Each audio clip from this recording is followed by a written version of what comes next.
முருகன் 2 கையில கொடுக்கிறவரோ 4 கையில கொடுக்கிறவரோ 6 கையில கொடுக்கிறவரோ கிடையாது. 12 கையில தரக்கூடியவர். கேட்டவருக்கு கேட்ட வரங்களை அல்ல, நினைத்தவருக்கு நினைத்த வரத்தை விட அதீதமான நலன்களை வாரி வாரி வழங்கக்கூடியவர். அவர் 12 கையில கொடுப்பார், வாங்குறதுக்கு நமக்கு தான் 2 கை பத்தாது. அப்பேற்பட்ட வள்ளலாக விளங்கக்கூடியவர் முருகப்பெருமான். அவர் வள்ளல்னா பக்கத்துல இருக்கிற அம்மா சும்மா கிடையாது, அவள் வள்ளி. இவர் 1 கொடுத்தா அந்த அம்மா 2 கொடுங்கன்னு வாழலாம். அப்படி கணவனும் மனைவியும் போட்டி போட்டுக்கிட்டு நமக்கு கொடுக்க தயாரா இருக்கிறாங்க. வாங்குவதற்கு நாம் என்ன செய்ய வேண்டும்? அவரை நினைக்கணும்.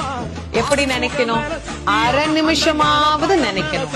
அரை நிமிஷம் எப்படி நினைக்கணும்? எனக்கு கொடுப்பாரு, எனக்கு கொடுப்பாரு, எனக்கு கொடுப்பாருன்னு நினைக்க கூடாது.